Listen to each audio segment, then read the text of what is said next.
हम कथा सुनाते राम सकल गुण धाम की। हम कथा सुनाते राम सकल गुण धाम की। ये रामायण है पुण्य कथा श्री राम की।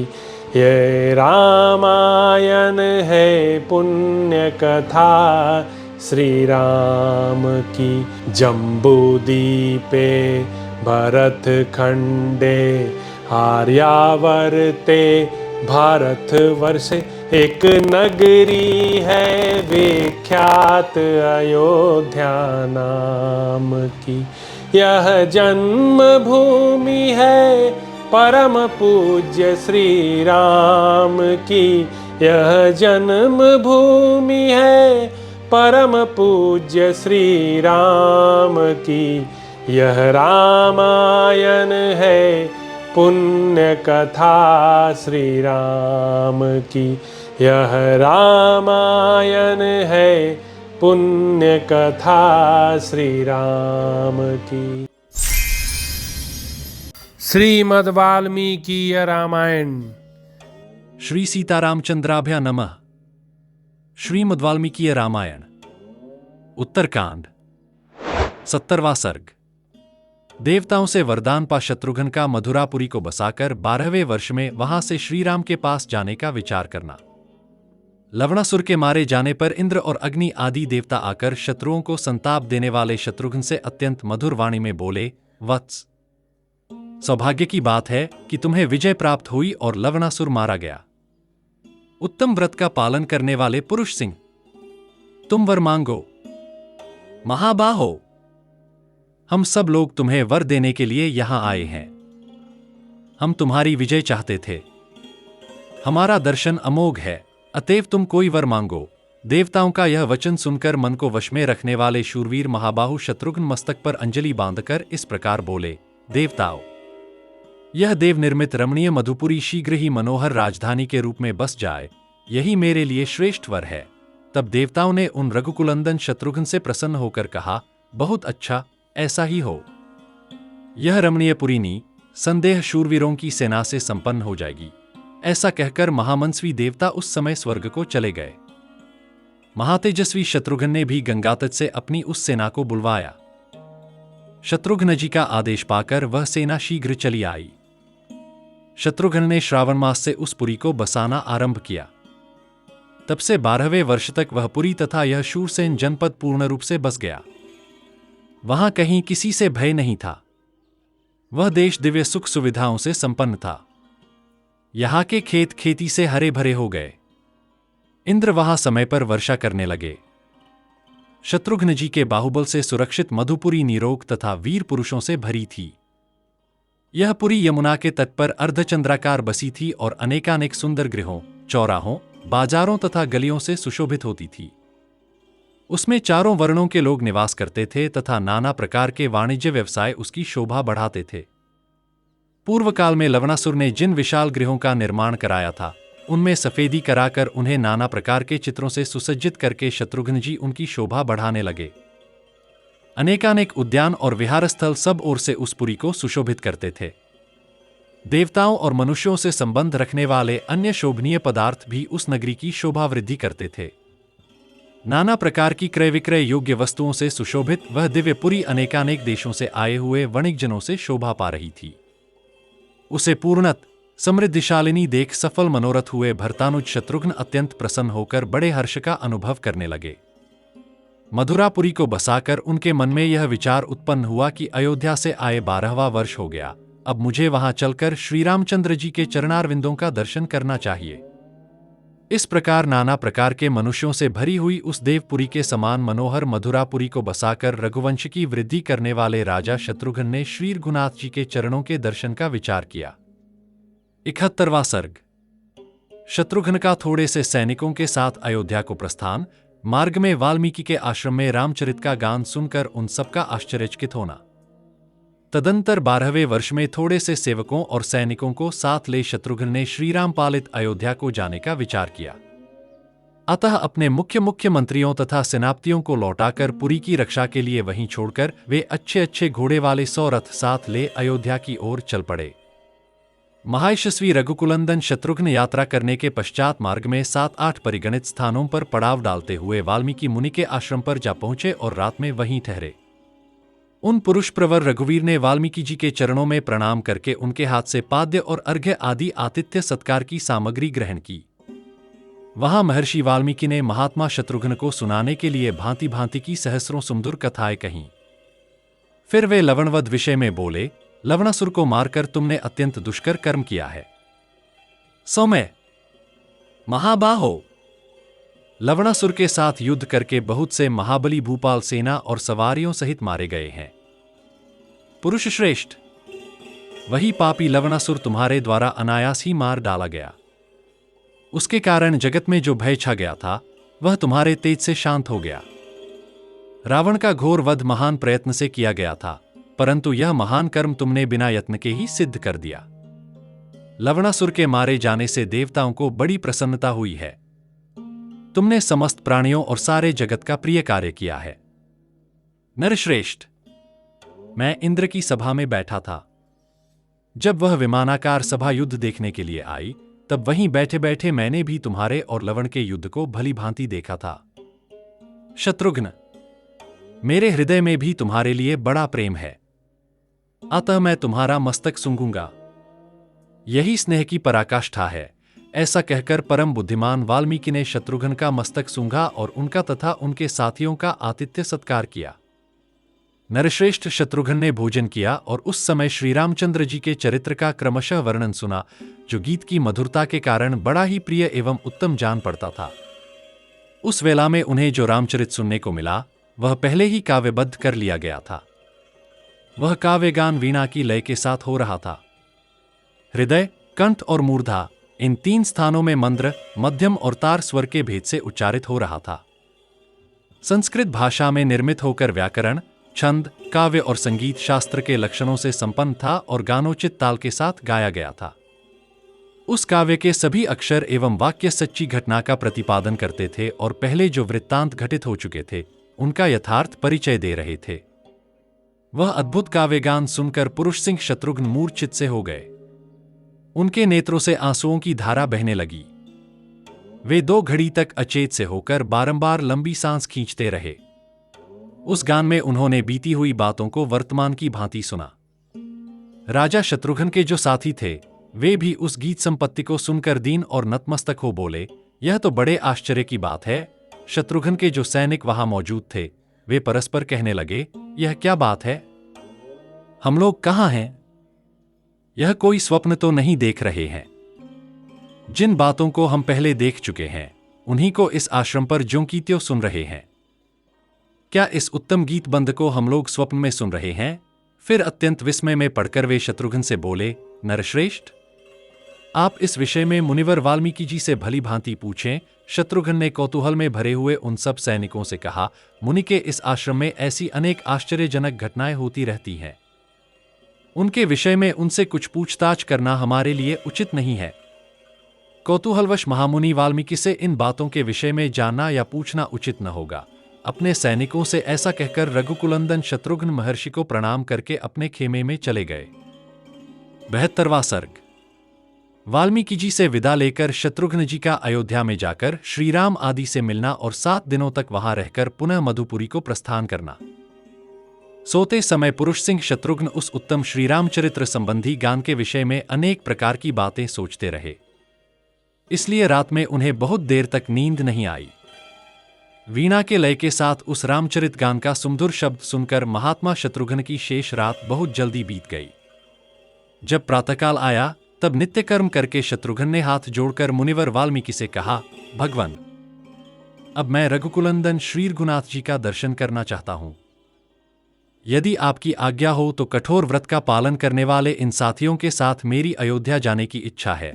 इस प्रकार कहते हुए रघुकुलभूषण शत्रुसूदन शत्रुघ्न को वाल्मीकि जी ने हृदय से लगा लिया और जाने की आज्ञा दे दी।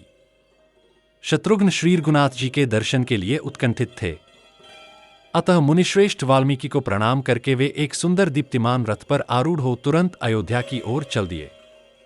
इक्ष्वाकुकुल को आनंदित करने वाले महाबाहु श्रीमान शत्रुघ्न रमणीय अयोध्यापुरी में प्रवेश करके सीधे उस राजमहल में गए जहां महातेजस्वी श्रीराम विराजमान थे। जैसे सहस्रनेत्रधारी इंद्र देवताओं के बीच में बैठते हैं, उसी प्रकार पूर्ण चंद्रमा के समान मनोहर मुख वाले भगवान श्रीराम मंत्रियों के मध्य भाग में विराजमान थे। शत्रुघ्न ने अपने तेज से प्रज्वलित होने वाले सत्य पराक्रमी महात्मा श्रीराम को देखा, प्रणाम किया और हाथ जोड़कर कहा, महाराज, आपने मुझे जिस काम के लिए आज्ञा दी थी वह सब मैंने पूरा कर दिया है। पापी लवण मारा गया और उसकी पुरी भी बस गई। रघुनंदन, आपका दर्शन किए बिना ये 12 वर्ष किसी प्रकार बीत गए, किंतु नरेश्वर, अब और अधिक काल तक आपसे दूर रहने का मुझमें साहस नहीं है। अमित पराक्रमी काकुत्स्थ, जैसे छोटा बच्चा अपनी मां से अलग नहीं रह सकता, उसी प्रकार मैं भी चिरकाल तक आपसे दूर नहीं रह सकूंगा। इसलिए आप मुझ पर कृपा करें। ऐसी बातें कहते हुए शत्रुघ्न को हृदय से लगाकर श्री रामचंद्र जी ने कहा, शूरवीर, विषाद मत करो। इस तरह कातर होना क्षत्रियोचित चेष्टा नहीं है। रघुकुल भूषण, राजा लोग परदेश में रहने पर भी दुखी नहीं होते। रघुवीर, राजा को क्षत्रिय धर्म के अनुसार प्रजा का भली भांति पालन करना चाहिए। नरश्रेष्ठ वीर, समय समय पर मुझसे मिलने के लिए अयोध्या आया करो और फिर अपनी पुरी को लौट जाया करो। निस्संदेह तुम मुझे भी प्राणों से बढ़कर प्रिय हो, परंतु राज्य का पालन करना भी आवश्यक कर्तव्य है। अतः काकुत्स्थ, अभी 7 दिन तो तुम मेरे साथ रहो। उसके बाद सेवक, सेना और सवारियों के साथ मथुरापुरी को चले जाना। श्री रामचंद्र जी की यह बात धर्मयुक्त होने के साथ ही मन को अनुकूल थी। इसे सुनकर शत्रुघ्न ने श्रीराम वियोग के भय से दीन वाणी में कहा, जैसी प्रभु की आज्ञा। श्री रघुनाथ जी की आज्ञा से 7 दिन अयोध्या में ठहरकर महाधनुर्धर शत्रुघ्न वहां से जाने को तैयार हो गए। सत्य पराक्रमी महात्मा श्रीराम, भरत और लक्ष्मण से विदा लेकर शत्रुघ्न एक विशाल रथ पर आरूढ़ हुए। महात्मा लक्ष्मण और भरत पैदल ही उन्हें पहुंचाने के लिए बहुत दूर तक पीछे पीछे गए। तत्पश्चात शत्रुघ्न रथ के द्वारा शीघ्र ही अपनी राजधानी की ओर चल दिए। 73वां सर्ग। एक ब्राह्मण का अपने मरे हुए बालक को राजद्वार पर लाना तथा राजा को ही दोषी बताकर विलाप करना। शत्रुघ्न को मथुरा भेजकर भगवान श्रीराम भरत और लक्ष्मण दोनों भाइयों के साथ धर्मपूर्वक राज्य का पालन करते हुए बड़े सुख और आनंद से रहने लगे। तदंतर कुछ दिनों के बाद उस जनपद के भीतर रहने वाला एक बूढ़ा ब्राह्मण अपने मरे हुए बालक का शव लेकर राजद्वार पर आया। वह स्नेह और दुख से आकुल होकर नाना प्रकार की बातें कहता हुआ रो रहा था और बार बार बेटा बेटा की पुकार मचाता हुआ विलाप करता था। हाय, मैंने पूर्व जन्म में कौन सा ऐसा पाप किया था जिसके कारण आज इन आंखों से मैं अपने इकलौते बेटे की मृत्यु देख रहा हूं। बेटा, अभी तो तू बालक था, जवान भी नहीं होने पाया था। केवल 5000 दिन, 13 वर्ष 10 महीने 20 दिन की तेरी अवस्था थी। फिर भी तू मुझे दुहक देने के लिए असमय में ही काल के गाल में चला गया। वत्स, तेरे शोक से मैं और तेरी माता दोनों थोड़े ही दिनों में मर जाएंगे, इसमें संशय नहीं है। मुझे याद नहीं पड़ता कि कभी मैंने झूठ बात मुंह से निकाली हो, किसी की हिंसा की हो अथवा समस्त प्राणियों में से किसी को भी कभी कष्ट पहुंचाया हो। फिर आज किस पाप से मेरा यह बेटा पितृकर्म किए बिना इस बाल्यावस्था में ही यमराज के घर चला गया। श्री रामचंद्र जी के राज्य में तो अकाल मृत्यु की ऐसी भयंकर घटना न पहले कभी देखी गई थी और न सुनने में ही आई थी। निस्संदेह श्रीराम का ही कोई महान दुष्कर्म है जिससे इनके राज्य में रहने वाले बालकों की मृत्यु होने लगी।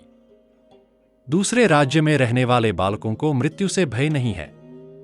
अतः राजन, मृत्यु के वश में पड़े हुए इस बालक को जीवित कर दो, नहीं तो मैं अपनी स्त्री के साथ इस राजद्वार पर अनाथ की भांति प्राण दे दूंगा। श्री राम, फिर ब्रह्महत्या का पाप लेकर तुम सुखी होना।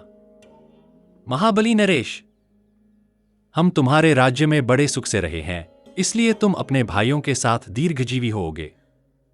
श्री राम, तुम्हारे अधीन रहने वाले हम लोगों पर यह बालक मरण रूपी दुख सहसा आ पड़ा है, जिससे हम स्वयं भी काल के अधीन हो गए हैं। अतः तुम्हारे इस राज्य में हमें तनिक भी सुख नहीं मिला। महात्मा इक्ष्वाकुवंशी नरेशों का यह राज्य अब अनाथ हो गया है। श्रीराम को स्वामी के रूप में पाक 74वां सर्ग नारद जी का श्रीराम से एक तपस्वी शूद्र के अधर्माचरण को ब्राह्मण बालक की मृत्यु में कारण बताना। महाराज श्रीराम ने उस ब्राह्मण का दुख और शोक से भरा हुआ करुण क्रंदन सुना। इससे वे दुख से संतप्त हो उठे। उन्होंने अपने मंत्रियों को बुलाया तथा वशिष्ठ और वामदेव को एवं महाजनों सहित अपने भाइयों को भी आमंत्रित किया। तदंतर वशिष्ठ जी के साथ 8 ब्राह्मण राजसभा में पधारे और उन देवतुल्य नरेश से बोले, महाराज आपकी जय हो। उन 8 के नाम इस प्रकार हैं: मार्कंडेय, मौद्गल्य, वामदेव, काश्यप, कात्यायन, जाबाली, गौतम तथा नारद। इन सब श्रेष्ठ ब्राह्मणों को उत्तम आसनों पर बैठाया गया। वहां पधारे हुए उन महर्षियों को श्री रघुनाथ जी ने हाथ जोड़कर प्रणाम किया और स्वयं भी अपने स्थान पर बैठ गए। फिर मंत्री और महाजनों के साथ यथायोग्य शिष्टाचार का उन्होंने निर्वाह किया। उद्दीप्त तेज वाले वे सब लोग जब यथास्थान बैठ गए, तब श्री रघुनाथ जी ने उनसे सब बातें बताईं और कहा, यह ब्राह्मण राजद्वार पर धरना दिए पड़ा है। ब्राह्मण के दुख से दुखी हुए महाराज का यह वचन सुनकर अन्य सब ऋषियों के समीप स्वयं नारद जी ने यह शुभ बात कही, राजन, जिस कारण से इस बालक की अकाल मृत्यु हुई है वह बताता हूं। रघुकुलंदन, मेरी बात सुनकर जो उचित कर्तव्य हो उसका पालन कीजिए। राजन, पहले सत्ययुग में केवल ब्राह्मण ही तपस्वी हुआ करते थे। उस समय ब्राह्मणेतर मनुष्य किसी तरह तपस्या में प्रवृत्त नहीं होता था। वह युग तपस्या के तेज से प्रकाशित होता था। उसमें ब्राह्मणों की ही प्रधानता थी। उस समय अज्ञान का वातावरण नहीं था। इसलिए उस युग के सभी मनुष्य अकाल मृत्यु से रहित तथा त्रिकालदर्शी होते थे। सत्ययुग के बाद त्रेता युग आया। इसमें सुदृढ़ शरीर वाले क्षत्रियों की प्रधानता हुई और वे क्षत्रिय भी उसी प्रकार की तपस्या करने लगे। परंतु त्रेतायुग में जो महात्मा पुरुष हैं, उनकी अपेक्षा सत्ययुग के लोग तप और पराक्रम की दृष्टि से बढ़े चढ़े थे। इस प्रकार दोनों युगों में से पूर्व युग में जहां ब्राह्मण उत्कृष्ट और क्षत्रिय अपकृष्ट थे, वहां त्रेतायुग में वे समान शक्तिशाली हो गए। तब मनु आदि सभी धर्म प्रवर्तकों ने ब्राह्मण और क्षत्रिय में किसी की विशेषता या न्यूनता न देखकर सर्वलोक सम्मत चातुर्वर्ण्य व्यवस्था की स्थापना की। त्रेतायुग वर्णाश्रम धर्म प्रधान है। वह धर्म के प्रकाश से प्रकाशित होता है। वह धर्म में बाधा डालने वाले पाप से रहित है। इस युग में अधर्म ने भूतल पर अपना एक पैर रखा है। अधर्मयुक्त होने के कारण यहां लोगों का तेज धीरे धीरे घटता जाएगा। सत्ययुग में जीविका का साधन कृषि आदि रजोगुणमूलक कर्म अनृत कहलाता था और मल के समान त्याज्य था। यह अनृत ही अधर्म का एक पाद होकर त्रेता में इस भूतल पर स्थित हुआ। इस प्रकार अनृत असत्य रूपी एक पैर को भूतल पर रखकर अधर्म ने त्रेता में सत्ययुग की अपेक्षा आयु को सीमित कर दिया। अतः पृथ्वी पर अधर्म के इस अनृत रूपी चरण के पड़ने पर सत्य धर्म प्रायण पुरुष उस अनृत के कुपरिणाम से बचने के लिए शुभ कर्मों का ही आचरण करते हैं। तथापि त्रेतायुग में जो ब्राह्मण और क्षत्रिय हैं, वे ही सब तपस्या करते हैं। अन्य वर्ण के लोग सेवा कार्य किया करते हैं। उन चारों वर्णों में से वैश्य और शूद्र को सेवा रूपी धर्म स्वधर्म के रूप में प्राप्त हुआ। वैश्य कृषि आदि के द्वारा ब्राह्मण आदि की सेवा करते थे और शूद्र तीनों वर्णों के लोगों की विशेष रूप से पूजा, आदर और सत्कार करते थे। नृपश्रेष्ठ, इसी बीच जब त्रेतायुग का अवसान होता है और वैश्यों तथा शूद्रों को अधर्म के एक पाद रूप अनृत की प्राप्ति होने लगती है, तब पूर्व वर्ण वाले ब्राह्मण और क्षत्रिय भी ह्रास को प्राप्त होने लगते हैं। तदंतर अधर्म अपने दूसरे चरण को पृथ्वी पर उतारता है। द्वितीय पैर उतारने के कारण ही उस युग की द्वापर संज्ञा हो गई है। पुरुषोत्तम, उस द्वापर नामक युग में अधर्म और अनृत दोनों की वृद्धि होने लगती है। इस द्वापर युग में तपस्या रूप कर्म वैश्यों को भी प्राप्त होता है। इस तरह 3 युगों में क्रमशः 3 वर्णों को तपस्या का अधिकार प्राप्त होता है। 3 युगों में 3 वर्णों का ही आश्रय लेकर तपस्या रूपी धर्म प्रतिष्ठित होता है, किंतु शूद्र को इन तीनों युगों में तपस्या का अधिकार नहीं प्राप्त होता। नृप शिरोमणे, एक समय ऐसा आएगा जब हीन वर्ण का मनुष्य भी बड़ी भारी तपस्या करेगा। कलियुग आने पर शूद्रयोनि में उत्पन्न मनुष्यों के समुदाय में तपश्चर्या की प्रवृत्ति होगी। राजन, द्वापर में भी शूद्र का तप में प्रवृत्त होना महान अधर्म माना गया है, फिर त्रेता में तो कहना ही क्या है। महाराज, निश्चय ही आपके राज्य की किसी सीमा पर कोई खोटी बुद्धि वाला शूद्र महान तप का आश्रय लेकर तपस्या कर रहा है। उसी के कारण इस बालक की मृत्यु हुई है। जो कोई भी दुर्बुद्धि मानव जिस किसी भी राज्य अथवा नगर में अधर्म या निषिद्ध कर्म करता है, उसका यह कार्य उस राज्य के दरिद्रता का कारण बन जाता है और वह राजा शीघ्र ही नरक में पड़ता है, इसमें कोई संशय नहीं।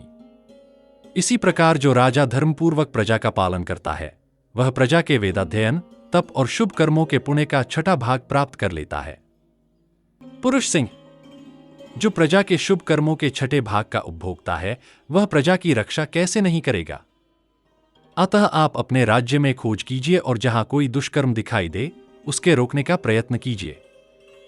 75वां सर्ग। श्रीराम का पुष्पक विमान द्वारा अपने राज्य की सभी दिशाओं में घूमकर दुष्कर्म का पता लगाना, किंतु सर्वत्र सत्कर्म ही देखकर दक्षिण दिशा में एक शूद्र तपस्वी के पास पहुंचना। नारद जी के ये अमृतमय वचन सुनकर श्री रामचंद्र जी को अपार आनंद हुआ और उन्होंने लक्ष्मण जी से कहा, सौम्य, जाओ, उत्तम व्रत का पालन करने वाले इस द्विजश्रेष्ठ को सांत्वना दो और इनके बालक का शरीर उत्तम गंध एवं सुगंध से युक्त तेल से भरे हुए काठ के पात्र में डलवाकर रखवा दो और ऐसी व्यवस्था कर दो जिससे बालक का शरीर विकृत या नष्ट न होने पाए। शुभ कर्म करने वाले इस बालक का शरीर जिस प्रकार सुरक्षित रहे, वैसा प्रबंध करो। शुभलक्षण लक्ष्मण को ऐसा संदेश देकर महायशस्वी श्री रघुनाथ जी ने मन ही मन पुष्पक का चिंतन किया और कहा, आ जाओ। श्री रामचंद्र जी का अभिप्राय समझकर सुवर्ण भूषित पुष्पक विमान एक ही मुहूर्त में उनके पास आ गया। आकर नतमस्तक होकर वह बोला, नरेश्वर, यह रहा मैं, महाबाहो। मैं सदा आपके अधीन रहने वाला किंकर हूं और सेवा के लिए उपस्थित हुआ हूं।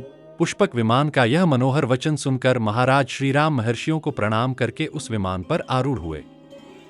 उन्होंने धनुष, बाणों से भरे हुए 2 तरकस और एक चमचमाती हुई तलवार हाथ में ले ली और लक्ष्मण तथा भरत दोनों भाइयों को नगर की रक्षा में नियुक्त करके वहां से प्रस्थान किया। श्रीमान राम पहले तो इधर उधर खोजते हुए पश्चिम दिशा की ओर गए, फिर हिमालय से घिरी हुई उत्तर दिशा में जा पहुंचे।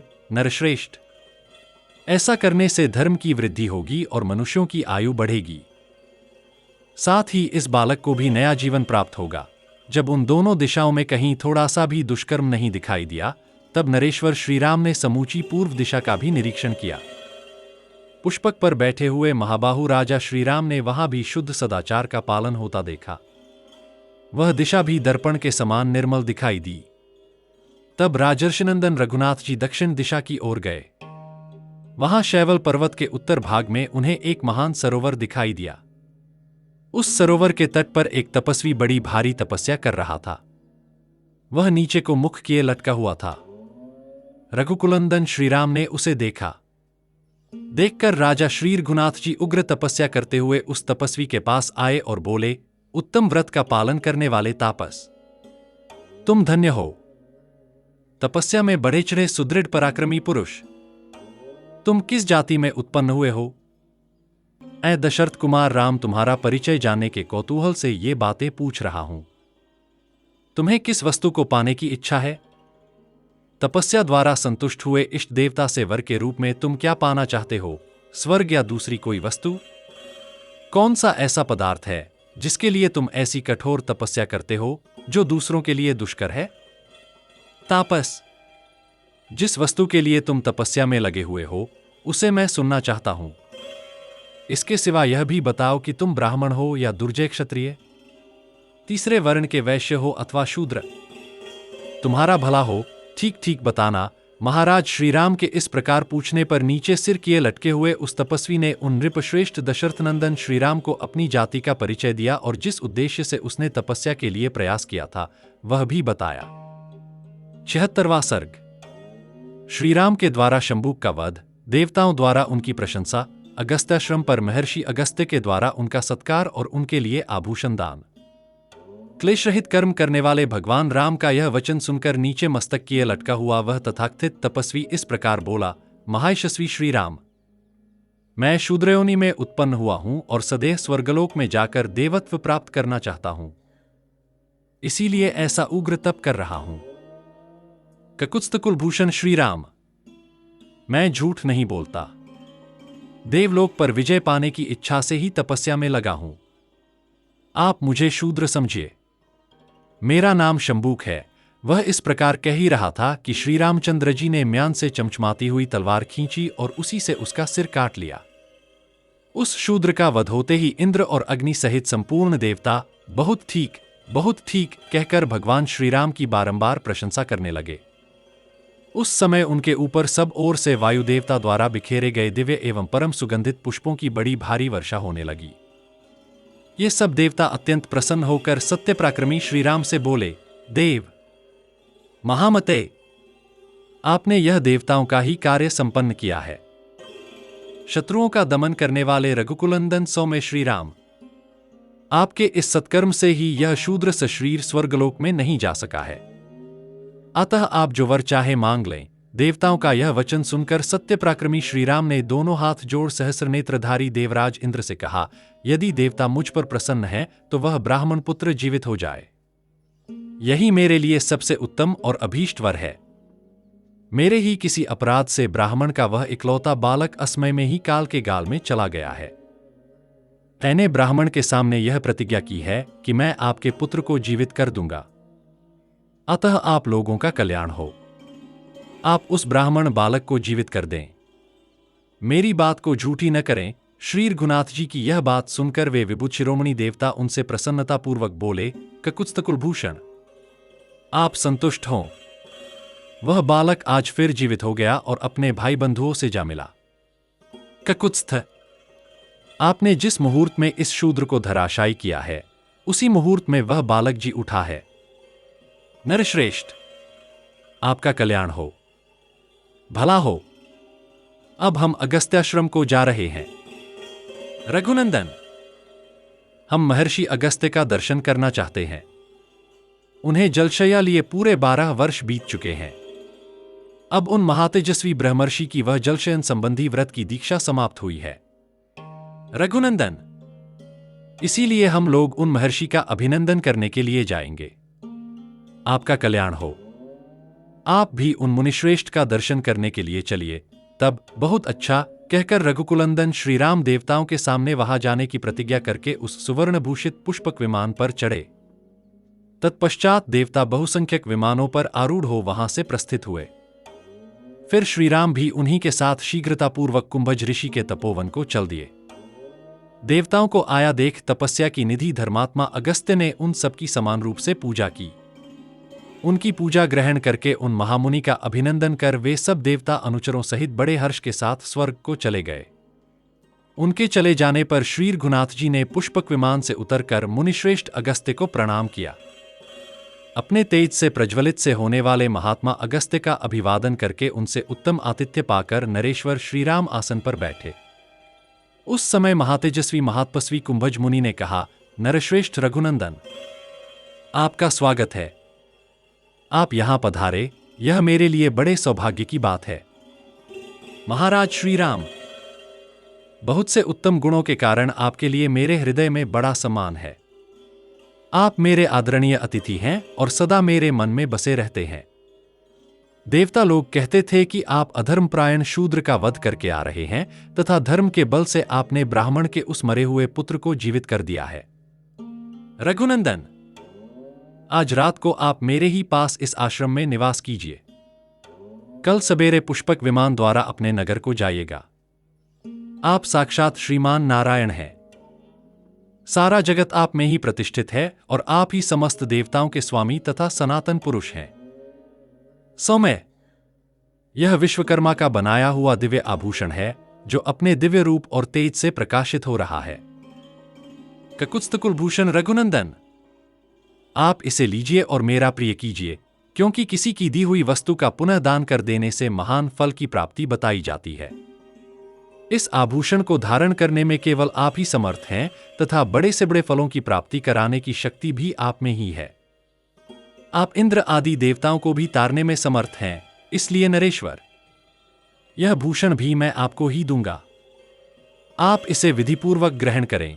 तब बुद्धिमानों में श्रेष्ठ और इक्ष्वाकुकुल के महारथी वीर श्रीराम ने क्षत्रिय धर्म का विचार करते हुए वहां महात्मा अगस्त्य जी से कहा, भगवान, दान लेने का काम तो केवल ब्राह्मण के लिए ही निंदित नहीं है।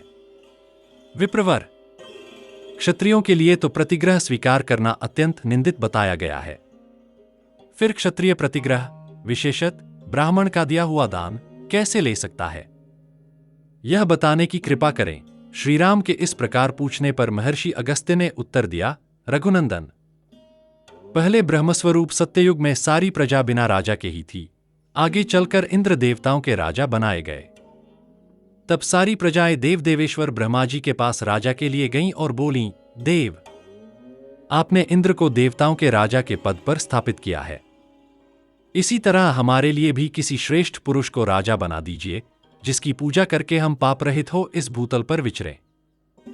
हम बिना राजा के नहीं रहेंगे, यह हमारा उत्तम निश्चय है। तब सुरश्रेष्ठ ब्रह्मा ने इंद्र सहित समस्त लोकपालों को बुलाकर कहा, तुम सब लोग अपने तेज का एक एक भाग दो। तब समस्त लोकपालों ने अपने अपने तेज का भाग अर्पित किया। उसी समय ब्रह्मा जी को छींक आई, जिससे क्षुप नामक राजा उत्पन्न हुआ। ब्रह्मा जी ने उस राजा को लोकपालों के दिए हुए तेज के उन सभी भागों से संयुक्त कर दिया। तत्पश्चात उन्होंने क्षुप को ही उन प्रजाजनों के लिए उनके शासक नरेश के रूप में समर्पित किया। क्षुप ने वहां राजा होकर इंद्र के दिए हुए तेजोभाग से पृथ्वी का शासन किया। वरुण के तेजोभाग से वे भूपाल प्रजा के शरीर का पोषण करने लगे। कुबेर के तेजोभाग से उन्होंने उन्हें धनपति की आभा प्रदान की तथा उनमें जो यमराज का तेजोभाग था, उससे वे प्रजाजनों को अपराध करने पर दंड देते थे। नरश्रेष्ठ रघुनंदन, आप भी राजा होने के कारण सभी लोकपालों के तेज से संपन्न हैं। अतः प्रभो, इंद्र संबंधी तेजोभाग के द्वारा आप मेरे उद्धार के लिए यह आभूषण ग्रहण कीजिए। आपका भला हो। तब भगवान श्रीराम उन महात्मा मुनि के दिए हुए उस सूर्य के समान दीप्तिमान, दिव्य, विचित्र एवं उत्तम आभूषण को ग्रहण करके उसकी उपलब्धि के विषय में पूछने लगे, महायशस्वी मुने, यह अत्यंत अद्भुत तथा दिव्य आकार से युक्त आभूषण आपको कैसे प्राप्त हुआ, अथवा इसे कौन कहां से ले आया? ब्राह्मण, मैं कौतूहलवश ये बातें आपसे पूछ रहा हूं क्योंकि आप बहुत से आश्चर्यों की उत्तम निधि हैं। ककुत्स्थकुलभूषण श्रीराम के इस प्रकार पूछने पर मुनिवर अगस्त्य ने कहा, श्रीराम, पूर्व चतुर्युगी के त्रेतायुग में जैसा वृत्तांत घटित हुआ था उसे बताता हूं, सुनिए। 77वां सर्ग। महर्षि अगस्त्य का एक स्वर्गीय पुरुष के शव भक्षण का प्रसंग सुनाना। अगस्त्य जी कहते हैं, श्रीराम, प्राचीन काल के त्रेतायुग की बात है। एक बहुत ही विस्तृत वन था जो चारों ओर 100 योजन तक फैला हुआ था, परंतु उस वन में न तो कोई पशु था और न ही पक्षी। मैं उस निर्जन वन में उत्तम तपस्या करने के लिए घूम घूम कर उपयुक्त स्थान का पता लगाने के निमित्त मैं वहां गया। उस वन का स्वरूप कितना सुखदायी था, यह बताने में मैं असमर्थ हूं। स्वादिष्ट फलमूल तथा अनेक रूप रंग के वृक्ष उसकी शोभा बढ़ाते थे। उस वन के मध्य भाग में एक सरोवर था, जिसकी लंबाई चौड़ाई 1-1 योजन की थी। उसमें हंस और कारंडव आदि जल पक्षी फैले हुए थे और चक्रवाकों के जोड़े उसकी शोभा बढ़ाते थे। उसमें कमल और उत्पल छा रहे थे। सेवार का कहीं नाम भी नहीं था। वह उत्तम सरोवर अत्यंत आश्चर्यमय प्रतीत होता था। उसका जल पीने में अत्यंत सुखद एवं स्वादिष्ट था। उसमें कीचड़ नहीं था, वह सर्वथा निर्मल था। उसे कोई पार नहीं कर सकता था। उसके भीतर सुंदर पक्षी कलरव कर रहे थे। उस सरोवर के पास ही एक विशाल, अद्भुत एवं अत्यंत पवित्र पुराना आश्रम था, जिसमें कोई तपस्वी नहीं था। पुरुष प्रवर। जेठ की रात में मैं उस आश्रम के भीतर ठहरा और प्रातःकाल स्नान आदि के लिए उस सरोवर के तट पर जाने लगा। उसी समय मुझे वहां एक शव दिखाई दिया, जो हष्टपुष्ट तथा अत्यंत निर्मल था। उसमें कहीं कोई मलिनता नहीं थी। नरेश्वर, वह शव उस जलाशय के तट पर शोभायुक्त होकर पड़ा था। प्रभो, रघुनंदन, मैं उस शव के विषय में सोचता रहा कि यह क्या है। इस प्रकार 2 घड़ी तक उस तालाब के किनारे बैठा रहा। 2 घड़ी बीतते ही मैंने वहां एक दिव्य, अद्भुत, उत्तम, हंसयुक्त और मन के समान वेगशाली विमान उतरते देखा। रघुनंदन, उस विमान पर एक स्वर्गवासी देवता बैठे थे, जो अत्यंत रूपवान थे। वीर, उनकी सेवा में सहस्रों अप्सराएं थीं, जो दिव्य आभूषणों से विभूषित थीं। कुछ अप्सराएं मधुर गीत गा रही थीं, कुछ मृदंग, वीणा और पणव आदि बाजे बजा रही थीं। अन्य बहुत सी अप्सराएं नृत्य कर रही थीं तथा प्रफुल्ल कमल जैसे नेत्रों वाली अन्य कितनी ही अप्सराएं सुवर्णमय दंड से विभूषित एवं चंद्रमा की किरणों के समान उज्ज्वल बहुमूल्य चवर लेकर उस स्वर्गवासी देवता के मुख पर हवा कर रही थीं। रघुकुलंदन श्री राम। तदंतर जैसे अंशुमाली सूर्य मेरु पर्वत के शिखर को छोड़कर नीचे उतरते हैं, उसी प्रकार वह स्वर्गवासी पुरुष विमान से उतरकर मेरे देखते देखते उस शव का भक्षण करने लगा। इच्छानुसार उस सुपुष्ट एवं प्रचुर मांस को खाकर वह स्वर्गीय देवता सरोवर में उतरे और हाथ मुंह धोने लगे। रघुनंदन, यथोचित रीति से आचमन करके वे स्वर्गवासी पुरुष पुनः उस उत्तम एवं श्रेष्ठ विमान पर चढ़ने लगे। पुरुषोत्तम, उन्हें विमान पर चढ़ते देख मैंने यह प्रश्न किया, सौम्य देवोपम पुरुष, आप कौन हैं और किस लिए ऐसा घृणित आहार ग्रहण करते हैं? यह बताने की कृपा करें। देवतुल्य तेजस्वी पुरुष, ऐसा दिव्य स्वरूप और ऐसा घृणित आहार किसका हो सकता है? आप में ये दोनों आश्चर्यजनक बातें हैं, अतः मैं इसका रहस्य सुनना चाहता हूं, क्योंकि यह शव आपके योग्य आहार नहीं है, नरेश्वर। जब मैंने कौतूहलवश मधुर वाणी में उनसे यह प्रश्न किया, तब मेरी बातें सुनकर उन्होंने यह सब कुछ मुझे बताया। 78वां सर्ग। राजा श्वेत का अगस्त्य जी को अपने लिए घृणित आहार की प्राप्ति का कारण बताते हुए ब्रह्मा जी के साथ हुई अपनी वार्ता को उपस्थित करना और उन्हें दिव्य आभूषण का दान दे भूख प्यास के कष्ट से मुक्त होना।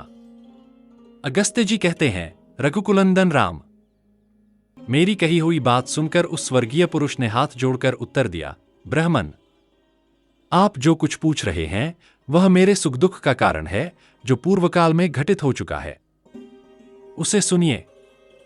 पूर्वकाल में मेरे महायशस्वी पिता विदर्भ देश के राजा थे। उनका नाम सुदेव था। वे तीनों लोकों में विख्यात पराक्रमी थे। उनकी 2 पत्नियां थीं, जिनके गर्भ से उन्हें 2 पुत्र प्राप्त हुए। उनमें ज्येष्ठ मैं था। मेरा नाम श्वेत पड़ा और मेरे छोटे भाई का नाम सुरथ था। पिता के स्वर्ग लोक जाने पर प्रजाजनों ने मुझे राजपद पर अभिषिक्त किया।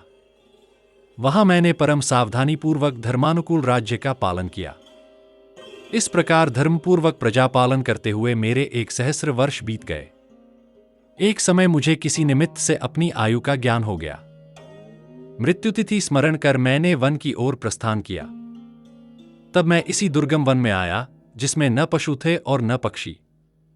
वन में प्रवेश कर मैं इसी सरोवर के तट पर तपस्या करने के लिए बैठ गया।